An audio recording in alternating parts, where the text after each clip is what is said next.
There is almost nothing worse than putting all of this time and effort and money into canning something only to have it not turn out. So in this video, I'm gonna show you exactly how to can green beans so that you end up with perfect results every time. And if you're new to pressure canning, by the end of this video, you're gonna have a much better understanding of how the whole process works, and that is going to make anything you can in the future that much better. Let's start off with the supplies you need, and the first thing is always a tested recipe. I am using the National Center for Home Food Preservation's green beans recipe, and that is linked in the description below. It's really helpful just at the very beginning to write down your processing time for your jar size, elevation, and canner type. The next thing you need are several pounds of green beans, and depending on how big the beans are, this can take anywhere from 1.5 to 2.5 pounds per quart, so do that math if you are doing pints instead. The last thing that's truly essential is a pressure canner. This is an All-American weighted gauge pressure canner. Whatever pressure canner you're using, just be sure to read through the instructions before you use it. If you are using a dial gauge pressure canner, make sure that you've had it tested and calibrated so your pressure is accurate. The rest of these are optional, but I get a lot of use out of them, and the first one is canning and pickling salt. This just dissolves a little bit differently and is saltier than kosher salt, so it's useful if you want to do a lot of canning. This is Ball Pickle Crisp, and it doesn't just have to be used with pickles. It can be used anytime you want to keep a firmer texture on whatever you're canning. The next thing are heat-proof gloves. I also do have a jar lifter that I forgot to mention, and this is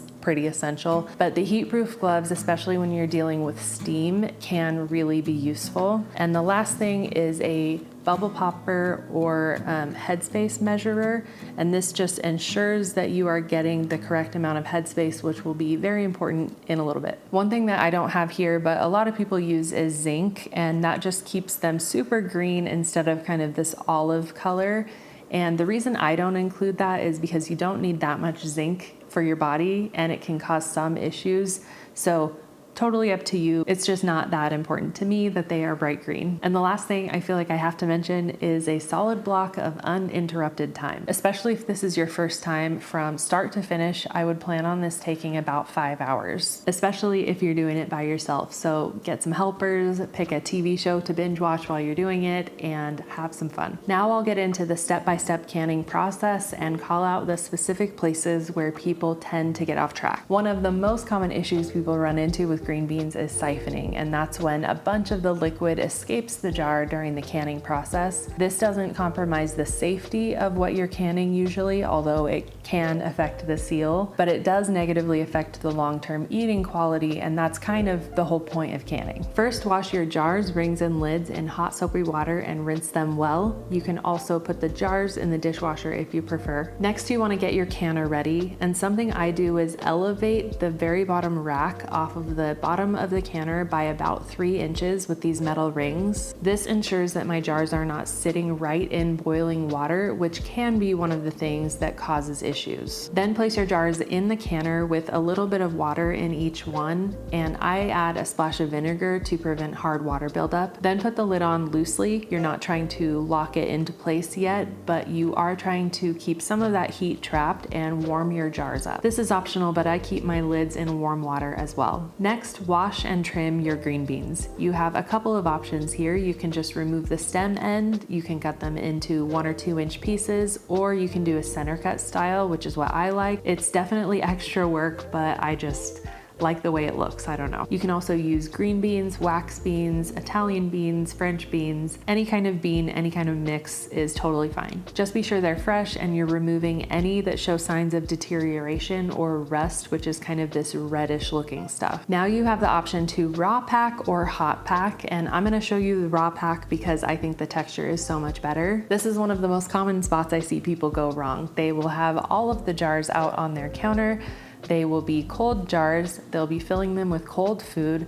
Maybe they'll put a little bit of warm or boiling water over the top, and then they put that into a hot canner. And that's a recipe for siphoning, jars breaking. So one at a time, you're gonna remove them from the canner and add your salt and calcium chloride if you're using that. Then you're gonna pack the green beans in as tightly as you can, leaving a generous inch of headspace. Then pour boiling water over the top and use your bubble popper or a chopstick or some other non-metallic item to release the bubbles. Then whatever headspace you're left with, you're gonna adjust to be pretty much exactly 1 inch. Not being very careful with headspace is another place where people get off track, because if there is less than 1 inch, you're gonna have water that is boiling in the can and has no choice but to expel. And if you have way too much, that can compromise the seal, the heating, and the overall eating quality of whatever you're canning. Even if you don't think you got anything on the rim, I always just wipe it down by habit. And this is the next place I see people often getting off track. They tighten those rings way too tight. So you just wanna center your lid, put the ring on until you meet resistance, and then tighten it just with your fingers. This is known as finger tight. If you use your wrist to tighten it, too much pressure is going to be built up in that jar, and it's going to cause your lid to buckle, especially if they're kind of cheap lids, or at the worst case, it can cause the jar to break. Then return that jar to the canner. Repeat until all the jars are filled, adjust the water level if needed, and then put your canner lid on and lock it into place. Next, you want to get all the pockets of cool air out of the canner, so you're going to bring it up to a high heat and wait until a steady stream of steam is coming out of that vent. Once that's happening, set a timer for 10 minutes and just let it vent. Then put your weight on the vent at the right level for your elevation. Once the right pressure level has been reached, then start the clock on your processing time. Another common mistake people make with these weighted gauge pressure canners, this weight should just rock back and forth a few times per minute. It doesn't need to be going crazy all the time. If it's constantly rocking, then the contents of your jars are going to get too hot too fast and expel liquid, cause lids to buckle. So you want to monitor the temperature without making drastic drops,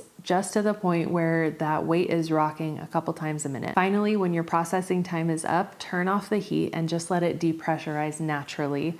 Don't remove the weight. If you drop the temperature too quickly by removing that weight and venting all that steam, it's going to suck all that liquid right out of your jars. Once the pressure is all the way down to 0, wait a couple more minutes before removing the weight. And if you hear any steam escaping, just put the weight back on, wait a few more minutes, and then try again. During this process, if you start to smell whatever you're cooking, that's a sign that some of that liquid is being sucked out. Some people figure they can just turn off the heat and go to bed at this point and let the canner depressurize overnight. And while I do get that temptation, don't do that either. That is going to slow down the cooling process and can create this effect called flat sour, because there is some bacteria that survives that process called thermophilic bacteria, and it can create sour flavor without creating any extra gas, and you won't know until you open it up and it just kind of tastes weird. Once you remove the weight and you can't hear any steam at all, you're safe to remove your lid. Then let the jar sit for another 10 minutes in the canner, again to just prevent those drastic temperature drops. Try not to tilt the jars as you remove them from the canner, and resist the urge to re-tighten any of the rings that have become loose in the canning process. Let them cool overnight and then test your seals.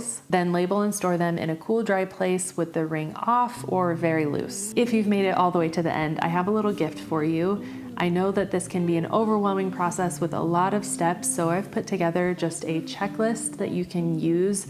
I use this all the time when I'm canning because it helps me stay on track. I don't physically check every single thing off, but it helps me to just have a visual cue. And then it has a spot to take notes as well, so that I can remember what went wrong, what I want to do different the next time I do a canning project. If you have any questions, drop them in the comments, and I will see you in the next one.